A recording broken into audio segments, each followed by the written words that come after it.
얼마 전에 우리 교회 청년들이 우리 송 집사님 부부가 어떻게 만나게 됐는지를 이렇게 나누었다고 그래요. 같은 교회 반주자님으로 계셨고, 교회에는 우리 단짝처럼 지내던 세 형제가 있었는데 그 중에서 단연 영순이가 우리 집사님이었다고. 이 말을 본인이 했는지는 잘 모르겠는데 아무튼 제가 그 세 분을 다 아는데 그 중에는 단연 1등 송 집사님이십니다. 그러니까 이게요, 어느 때 누구와 함께 있는가가 얼마나 중요한가를 세상에 깨닫지 않을 수 없습니다. 아멘. 네, 그러면서 저도 옛날 저희 아내와의 만남이 생각이 났어요. 아마 제가 저희 교회에 와서 벌써 10년 훨씬 넘은, 얼마 되지 않아서 말씀을 드렸던 것 같아요. 제가 이제 침신의 그 신대원을 시작하면서 저희 아내 교회 침례교회에서는 꽤 큰 교회였었는데요. 거기서 전도사로 초빙받아 사역하면서 저도 그곳에서 저희 아내를 만나는 축복을 누릴 수 있었습니다. 하지만 저에게는 송 집사님처럼 비교의 대상이 있었던 것은 아니었고요. 그 교회는 청년이 적지 않았기 때문에 아마 다른 청년들과 비교되었다면 그래도 제가 1등을 하지 않았을까요?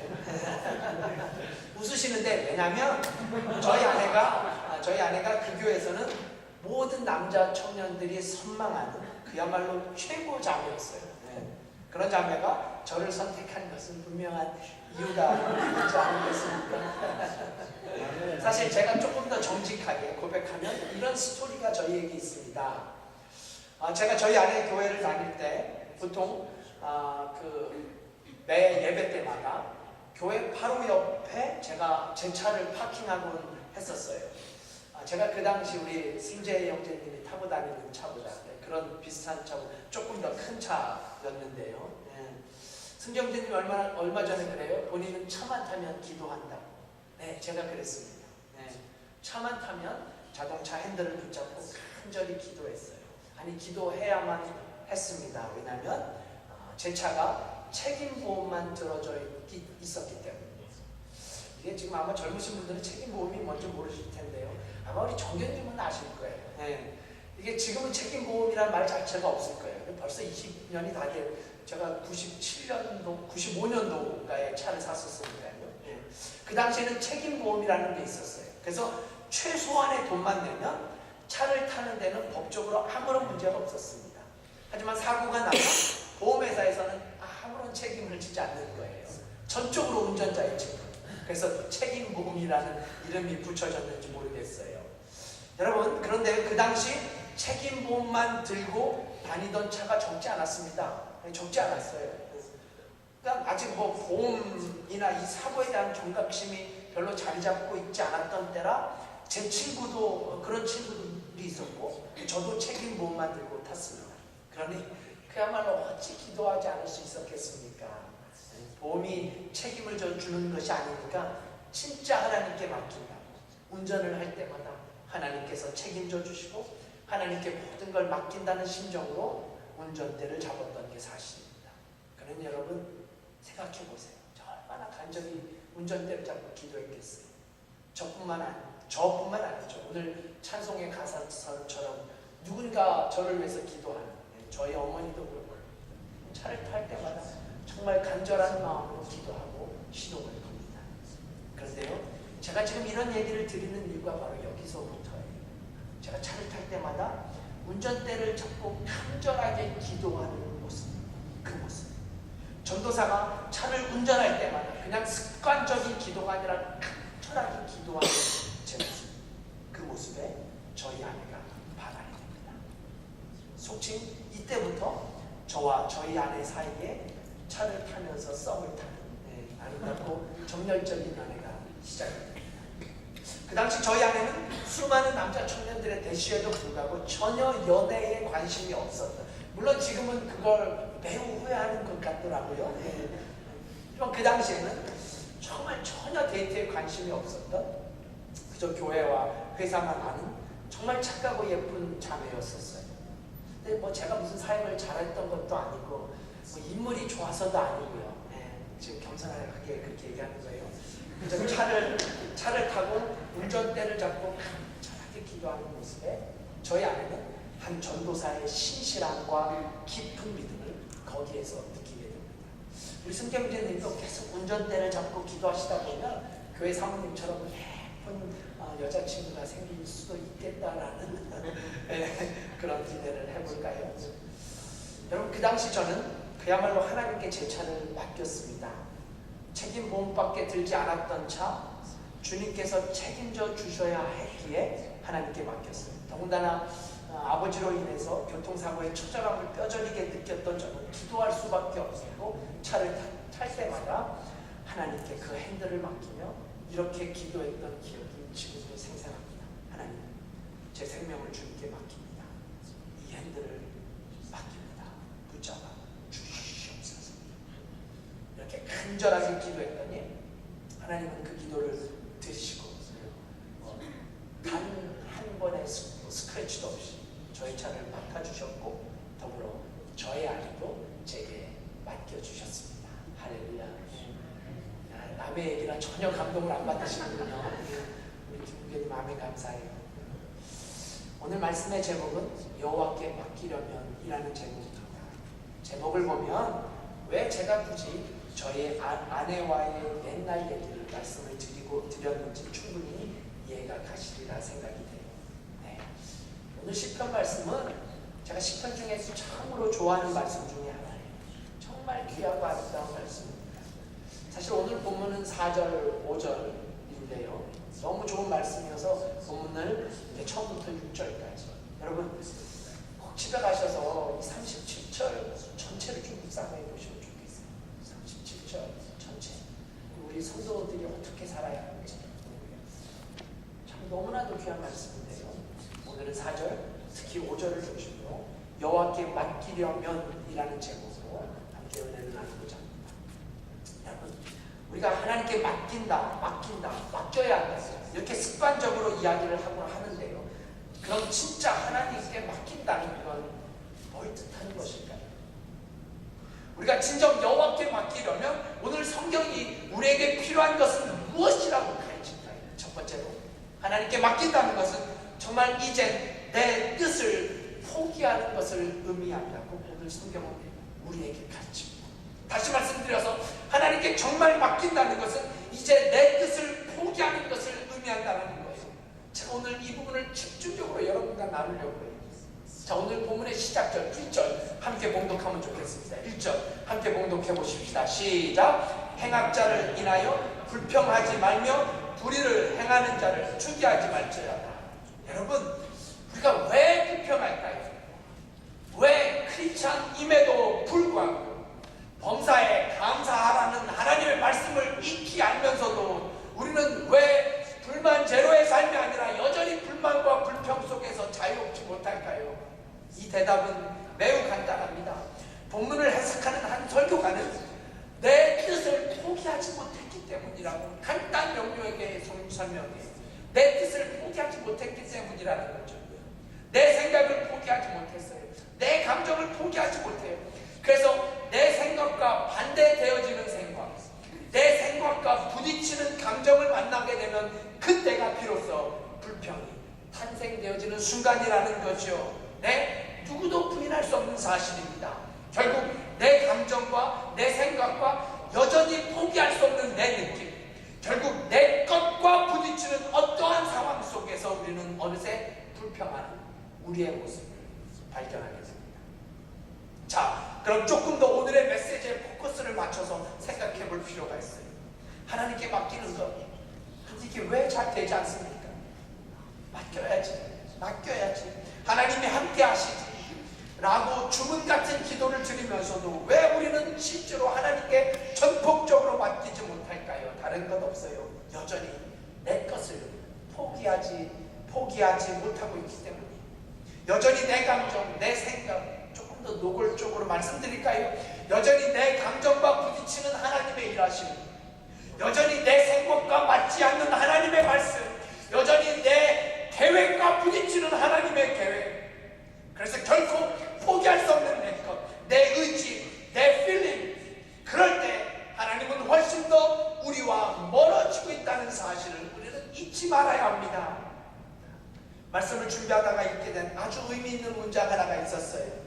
유명한 성경학자죠. A.W. 토저라는 학자가 이런 말을 합니다. 좀 어려운 말인데 한번 집중해서 들어봐 주세요. 우리가 하나님이 이미 금지하신 것에 관해서는 절대로 인도를 구하지 말아야 한다.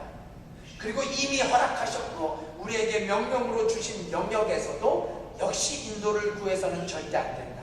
그리고 그 외 대부분의 다른 일에는 하나님은 어느 쪽이나 좋아하신다. 이게 좀 어려운 말일 것 같은데요, 정말 중요하고 훌륭한 말이 아닐 수 없어요. 그러니까 우리가 하나님이 이미 금지하신 것에 대해서는 절대로 다른 인도를 구하지 말아야 한다는 거예요. 왜요? 하나님이 이미 금지하신 것에는 우리에게 포기가 필요하기 때문이죠. 토저는 절대라는 단어를 사용했어요. 절대로 안 된다는 거예요. 이게 무슨 말씀인지 이해가 가시는지요? 그리고 이어지는 말도 중요해요. 또한 하나님이 이미 허락하셨고 우리에게 명령으로 주신 영역에서도 역시 인도를 구해서는 절대로 안 됩니다. 진짜 이해가 가십니까? 그러니까 하나님께서 이미 허락하셨어요. 그리고 명령으로 주셨어요. 그러면 거기에는 또 다른 내 뜻을 구하지 말아야 한다는 거예요. 절대로, never, 절대로.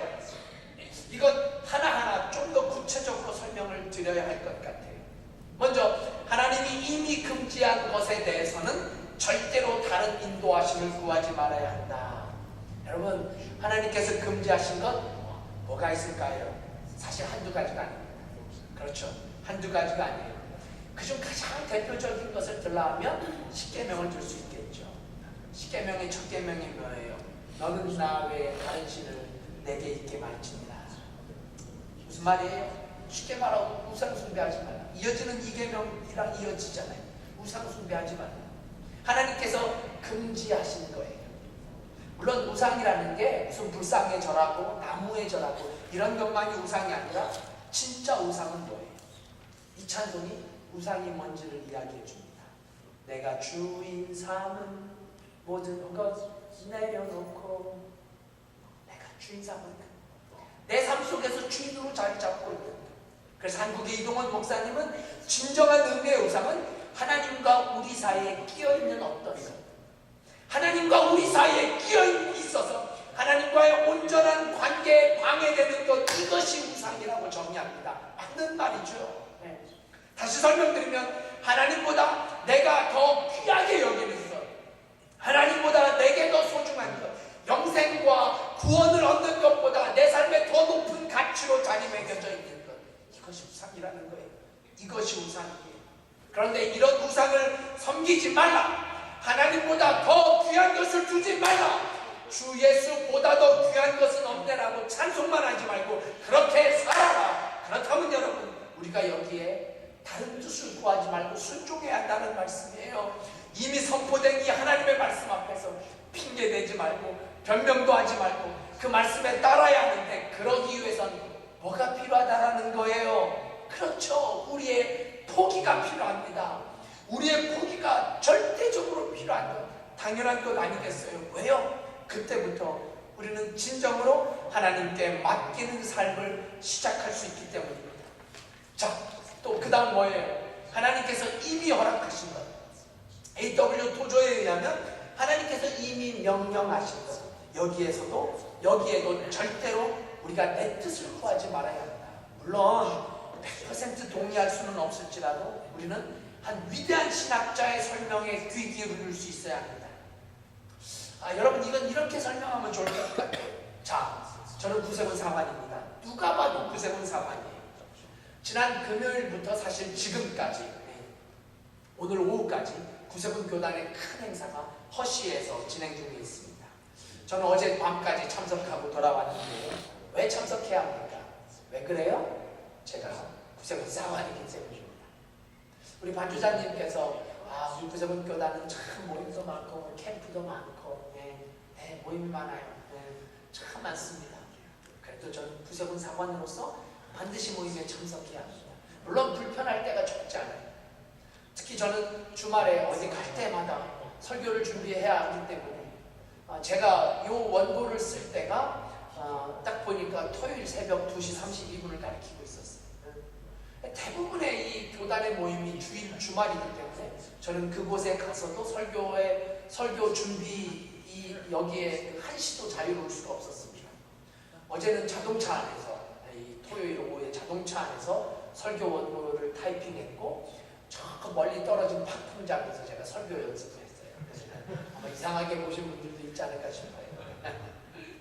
불편한 게 있습니다. 아마 어떤 분들은 여전히 구세군 교회라는 단어 자체가 불편하신 분들도 계실까요? 어색한 분이 있을지 모르겠어요. 사관이라는 말도 이 군복 입는 것도 호칭도 여러 면에서 불편함이 있을 수 있어요. 하지만 여러분, 저는 구세군 사관이 되면서 이런 모든 불편한 것들, 비록 그것이 불편하고 심지어는 내 감정, 내 생각, 내 뜻과 맞지 않을지라도 그럼에도 불구하고 저는 구세군 사관이 되면서 구세군 조직에 철저하게 순종하기를, 저를 포기하며 제 생각이나 제 감정보다 교단으로부터의 명령에 순종하기를 엄숙하게 선언하며 서약하며 구세군 사관이 되었습니다. 오늘 58명의 신임사관들이 이런 서약을 하게 되는 날입니다. 불편할 때요, 정말 많습니다. 많이 있어요. 하지만 그럼에도 불구하고 이미 하나님께서 제게 허락하신 구세군 사관이라는, 아니 제게 명령하신 것에 대해서 순종으로 나아가는 것, 다른 인도를 구하지 않는 것, 이것이 바로 하나님께 맡기라는 것이라는 사실. 이번 모임에 제가 조은혜 전도사, 지금은 사관학생이죠, 조은혜 사관학생을 만났어요. 그 강단에서, 큰 강단에서 그 월십팀 피아노를 치고 있는데 참 너무 제가 참 감사했어요. 이렇게 만났는데 좀 힘들어 하더라고요. 짧게 이런저런 얘기를 했는데 좀 많이 지쳐 보였어요. 그래서 제가 이런 말을 했어요. 버텨야 한다고, 버티라고. 사실은 개겨야 한다고 그런 얘기를 했는데 강단에서 이미 써버렸는데 개겨야 한다. 실제로 이게 제 마음이었어요. 현실 속에서 우리는 얼마든지 내 생각과 내 감정과 내 뜻과는 다른 상황과 현실을 만납니다. 이게 조전선생님의 고백이었어요. 그때 우리는 하나님께 맡긴다고, 주님께 모든 걸 맡긴다고 하면서 여전히 내가 포기하지 않고 있는 것들, 여전히 내 손에 움켜잡고 있는 것들, 이건 아직 하나님께 맡기지 않았다는 반증이 된다는 사실을 우리가 기억할 수 있어야 합니다. 자, 그런데 이 토저라는 유명한 학자가 아주 흥미로운 설명을 덧붙입니다. 지금까지 말씀드렸던 부분 뒤에 이런 설명을 추가해요. 이렇게 말해요. 이 두 가지 이외의 대부분, 이 두 가지가 뭔지 다시 설명하지 않아도 되겠죠? 네, 이 두 가지 외에 대부분의 다른 일에는 하나님은 어느 쪽이나 다 좋아하신다. 참 좋은 말이 아닐 수 없어요. 여러분, 솔직히 말해 우리는 많은 경우 포기를 선택하는 것이 아니라 하나님의 또 다른 인도하심을 갈구합니다. 어느 목사님의 표현처럼 하나님께 협박을 하기도 합니다. 하나님 이러셔도 되겠습니까?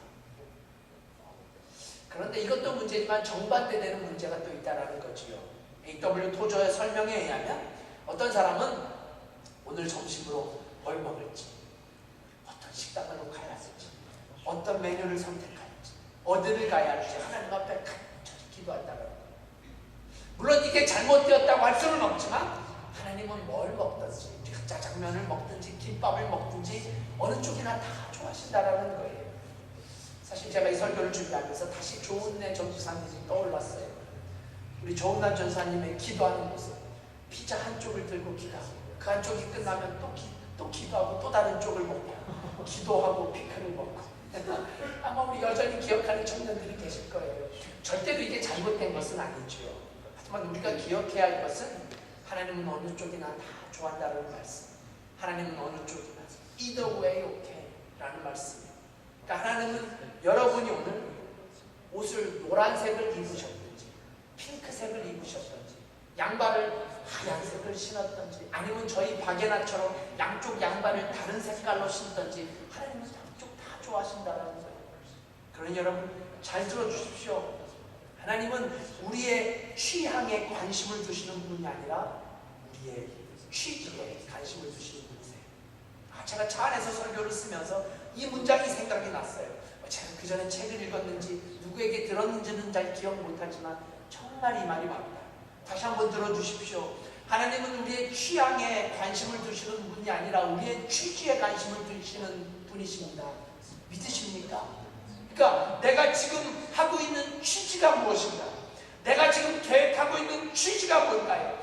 내가 지금 생각하고 있는 일, 내가 나의 취향이 아니라 내 취지, 내가 지금 봉사하고 있는 일의 취지가 뭔가요? 내가 지금 예배를 드리는데 내 옷의 취향이 아니라 이 예배를 드리는 내 취지, 내가 지금 이 자리에서 하나님 앞에 왜 예배를 드리는가? 내가 주님 앞에 찬양을 드리는데 내 목소리의 취향, 내가 찬양팀의 리더로서 찬양을 선택하는 내 취향, 내가 반주를 하는데 내 반주하는 피아노의 취향, 이런 것 취향이 아니라 진정으로 내가 하나님 앞에 어떤 취지로 예배를 드리고 있는가? 내 중심, 내 마음의 깊은 곳에서 하나님을 예배하는 내 본심, 더 나아가는 내 삶의 취지, 내 신앙생활의 취지, 내 삶의 취지.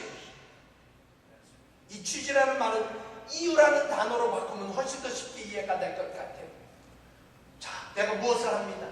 내가 무엇을 뽑아요. 내가 무엇을 삽니다. 내가 무엇을 봅니다. 내가 어디를 갑니다. 그런데 여러분, 그 이유가 뭐냐고 하나님께서 묻고 계신다는 거예요. 그렇습니다. 사랑하는 구성은 피나는 교회 성도 여러분, 우리 취향 따지는 교회가 되지 맙시다. 우리 취향에 의해서 취지가 무너지는 교회가 되지 말아야 합니다. 아니, 하나님께 진짜 우리의 삶을 맡긴다면 우리의 취향이 먼저가 아니라, 아니 때때로 우리의 취향을 포기하고 우리의 감정을 포기하고 우리의 생각을 포기하고 전적으로 주님 앞에 맡길 때, 정말 주님 앞에 맡길 때 성경은 이렇게 우리에게 약속합니다. 본문의 마지막 절 6절이에요. 우리 함께 봉독해봐요. 6절 말씀, 성경의 약속입니다. 우리 큰 소리로 봉독해봐요. 시작. 내 의를 빛같이 나타내시며 내 공의를 정오의 빛같이 하시리로다. 할렐루야. 여러분, 우리가 여기까지 가야 되지 않겠어요? 그러기 위해서 포기가 우선 되어져야 합니다. 자, 우리가 지금 계속해서 포기에 관한 말씀을 나누고 있는데요. 포기가 영어로 뭔가요? 영어로 송시사님 이건 아시죠? 그죠? 기브업입니다. 발음을 한번 들어봐야 되지 않을까? 기브업. 이번 구세군 모임 중에 이런 말이 있었어요. 저도 이미 알고 있었고 유명한 얘기 중에 하나죠. 저도 한번 말씀을 드린 것 같은데, 포기, 영어로 기브업인데요. 진짜 포기하려면 먼저 give부터 해야 한다는 말. 그러니까 진짜 포기하는 것은 give, 주는 것. 근데 어디다 줘요? 위에 주는 것, 위에다 드리는 것. 알고 있었지만 너무 멋진 표현인 것 같아요. 이게 영어로는 make sense인지 모르겠지만 한국말로는 정말 make sense. 이 신학적 단어라는 생각마저 들어요. 그러니까 진정으로 포기한다는 것은 그냥 안 하고 마는 것이 아니라 내 뜻을 버려버리는 게 아니라 그것을 위에다 주는 것. give up. 지금 우리 식으로 말하면 이 업이라는 이 위가 뭐예요? 시편 기자의 고백처럼 내 위에 계신 분, 우리 위에 계신 분, 하늘에 계신 분, 그분이 바로 우리 하나님이라면, 사랑하는 여러분, 포기라는 것은 그냥 안 하고 마는 것이 아니라 그 모든 것을 하나님께 드리는 것, 우리 위에 계신 분에게 드리는 것. 내 생각도 위로 드리고, 내 계획도 위로 드리고, 내 뜻도 저 위로 드리고. 그래서 정말 신앙인의 기브업은 포기가 아니라 오히려 하나님께 맡기는 것이라는 말씀. 그렇습니다. 사랑하는 여러분, 정말 우리가 하나님께 한번 맡겨보시지 않으시겠습니까? 그저 입에 배인 소리로 하나님께 맡긴다가 아니라 진정으로 주님 앞에 맡기는 삶. 그래서 성경의 약속이 우리의 간증이 되는 삶. 우리가 그런 삶을 소망한다면 여러분, give up 하십시오. give up 하셔야 해요. 이건 하나님께 우리의 생각을 드리는 것을 말합니다. 내 위에 계신 분, 우리 머리 위에 계신 분, 그분의 우리의 계획을 드리는 거예요. 우리의 생각을 드리고 우리의 마음도 드리는 것, 온전히 드리는 것. 그럴 때 비로소 우리 위에 계신 하나님께서 우리의 모든 것을 맡아주실 줄 믿습니다. 자, 그럼 이제 마지막으로 한 가지만 더 간단하게 말씀드리고 오늘 말씀을 마치려고 해요. 여호와께 맡기려면 정말 우리에게 필요한 것은 무엇일까요? 여호와께 맡기기 위해서, 하나님께 맡기기 위해서 저와 여러분에게 필요한 것, 그것은 바로 하나님을 의지하는 것이라고 오늘 시편 기자는 우리에게 설명하지요. 진정 여호와께 맡기려면 우리가 정말 하나님을 의지할 수 있어야 할 줄 믿습니다. 사실 오늘 본문의 가장 중요한 절이라고 할 수 있는데 5절 말씀 우리 함께 우리 믿음의 고백이 되어졌으면 좋겠습니다. 함께 고백하십시다. 시작. 너의 길을 여호와께 맡기라. 저를 의지하면 저가 이루시고. 아멘. 여러분, 성지순례를 가면 꼭 거치는 곳 중에 하나가 바로 사해바다라고 해요. 사해바다 들어보셨죠? 이 바다가 어떤 바다예요? 물 위에 둥둥 떠서 이렇게 신문을 볼 수 있는 바다. 그런 바다가 바로 사해바다죠. 소위 롯의 아내가 죽어서 소금 기둥이 되었다는 그 바다. 너무너무 짠 바다. 이 사해바다에 들어가면 어느 누구나 그 바다에 누워 신문을 볼 수 있다고 합니다. 그런데 꼭 주의해야 할 사항이 있어요. 그게 뭐냐면 바다에 전폭적으로 내 몸을 의지하는 거예요. 그래서 매우 역설적으로 들리지만 사해바다에 들어가면 가장 편안함을 느낄 수 있는 것은 헤엄치지 않는 것이라고 합니다. 바다에 들어갔는데도 헤엄을 치지 않는 거예요. 왜요? 영도가 너무 높은 사해바다에서는 절대로 사람이 가라앉지 않기 때문이죠. 그런데 오히려 수영을 하려고 할 때 바다라는 생각, 물속이라는 생각에 수영을 트라이하면 그러면 그럴수록 균형을 잃게 되고 그러다 보면 물이 눈 안으로 들어가게 되는데요. 그 순간부터 문제가 심각합니다. 왜요? 너무 짠 바다니까 그냥 바닷물도 눈에 들어가면 이게 따갑잖아요. 상상해 보세요. 이게 실제로 눈에 들어가면 상상할 수 없을 정도로 따갑고 쓰라리고, 그래서 잘못해서 물을 먹기라도 하면 금방이라도 토할 것 같은 느낌이라고. 가본 사람들이 그래요. 그러니까 포인트는 이거예요. 이 사해바다에서 가장 안전한 방법은 그냥 바다에 몸을 의지하는 거예요. 그냥 바다에 내 몸을 완벽하게 의지하는 거예요. 이것이 사해바다에 들어가기 전 여행 가이드들이 반드시 하는 말이라고. 가본 사람들이 그래요. 네. 그걸 그냥 맡기면 돼요. 그냥 바다에 내 몸을 의지해서 누우면 바다에서 아주 편안하게 누워진다는 거예요. 오래된 가요말처럼 저 바다에 누워 편안하게 누워서 신문을 볼 수 있게 됩니다. 여러분, 저는 오늘 시편 기자의 고백도 바로 이런 뜻이라고 믿습니다. 너의 길을 여호와께 맡기라. 저를 의지하라. 저를 의지하면 저가 이루십니다. 그래요? 사해바다에 내 몸을 의지하듯, 아니 반드시 그래야만 하듯 우리가 하나님께 맡기고 완벽하게 하나님을 의지한다면 수영을 못해도 좋아요. 네. 수영을 전혀 못해도 괜찮아요. 아니 수영을 아무리 잘한다고 한들 사해바다에서의 내 수영 솜씨는 하나도 중요하지 않습니다. 아니 오히려 내 수영 솜씨를 뽐내려고 할 때 우리는 훨씬 더 심각한 문제에 부딪히게 됩니다. 마찬가지라는 거죠. 성경은 그냥 완벽하게 하나님께 의지하라는 거예요. 완벽하게. 꼭 지금 시편 기자가 제게 말씀하는 것 같았어요. 정말 말씀을 준비하는 내내 그랬습니다. 특별히 지난 한 주간을 보내면서 이 말씀이 훨씬 더 제 가슴에 새겨졌어요. 여러 가지 어려운 부분들을 부딪힐 때마다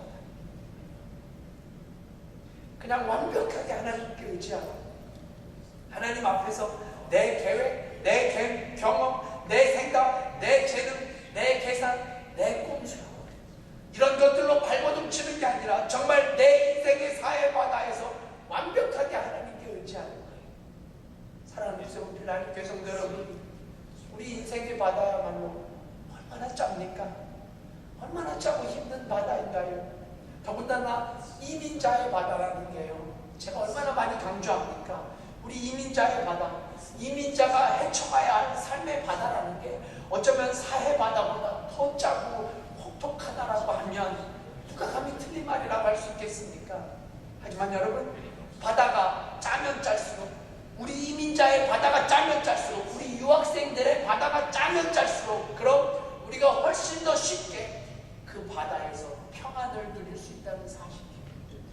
이게 역설적으로 들리지만요, 이동원 목사님이 신앙의 역설이라는 표현을 아주 자주 쓰는데요. 네? 그 짜디 짠 이민자의 바다에서 우리가 적극적으로 하나님만을 의지한다면, 비록 그 바다가 너무나 짜고 너무나 버거운 바다지만 그 속에서 전적으로 하나님만을 의지할 수 있다면, 그러면 우리도 그 바다에 누워 세상이 줄 수 없는 참 평안을 누릴 수 있다는 말씀.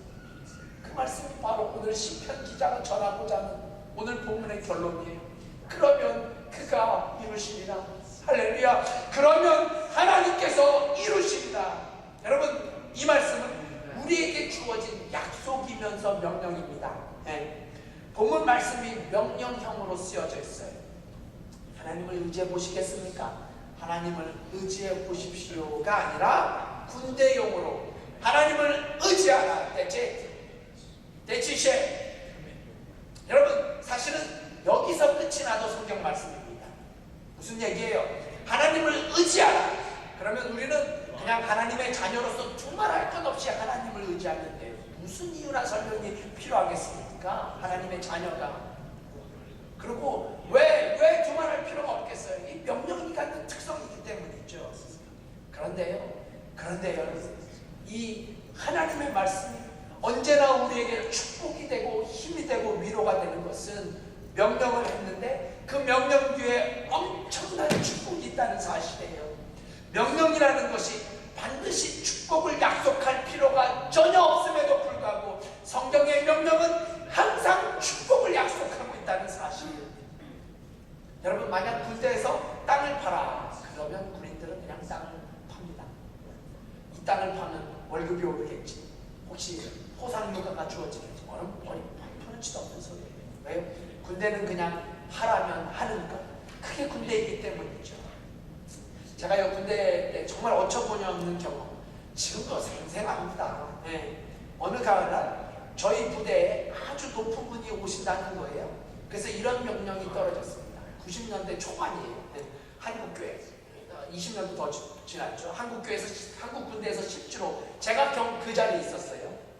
무슨 명령이 떨어졌냐면요, 높은 사람이 오니까 높은 사람이 지나가는 그 자리, 가을이었는데 떨어진 낙엽을 다시 나무에 붙이라는, 테이프로 붙이던 호치켓으로 찍던. 그리고 그 다음 대장이 지나가고 그 다음 날 다시 낙엽을 뗐어요. 그러니까 그냥 땅을 팔아면 하고 또 그 판 땅을 다시 묻으라면 묻고, 아무런 이유 없이 군인들은 그 명령에 복종합니다. 왜요? 명령이기 때문이죠.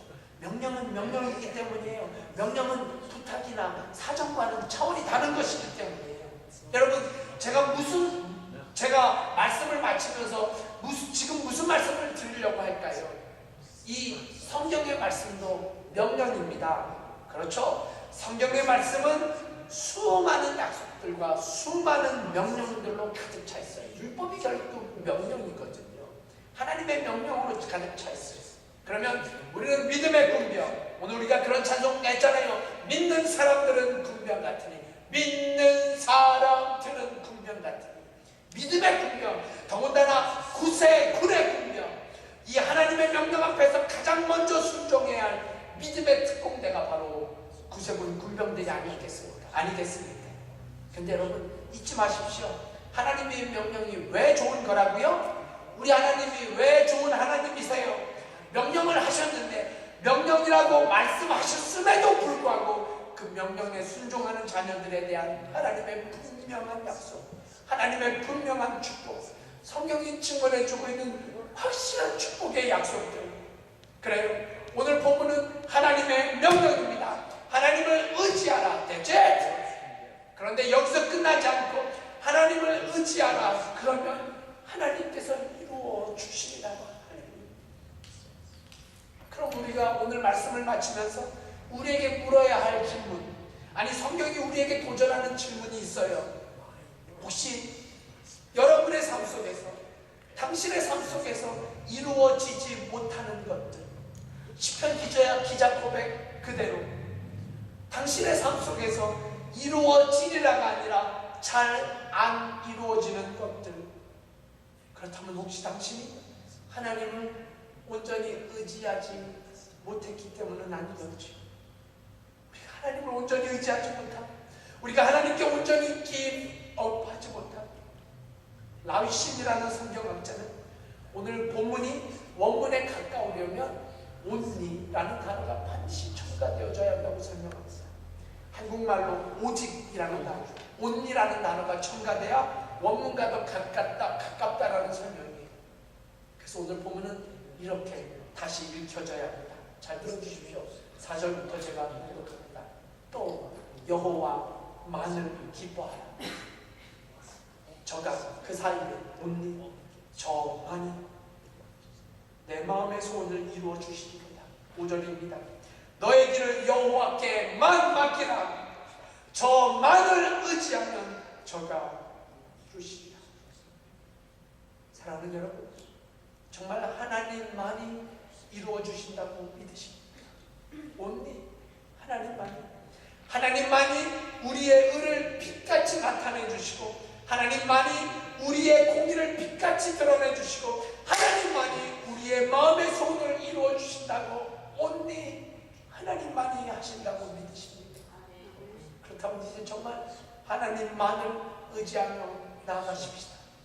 우리 인생의 사해바다 속에서 내 식대로, 내 감정대로, 내 취향대로, 내 계획대로 발버둥 치는 게 아니라 이 모든 것을 하고 전적으로 하나님만을 의지하며 나아갈 때 성경의 약속, 이 모든 것을 이루신다는 그 하나님의 일하심을 맛보아 아는, 간증하는 우리 모두가 될 수 있기를, 저와 여러분이 될 수 있기를 예수 그리스도의 이름으로 간절히 축원드립니다. 우리 함께 잠시 기도하십시다.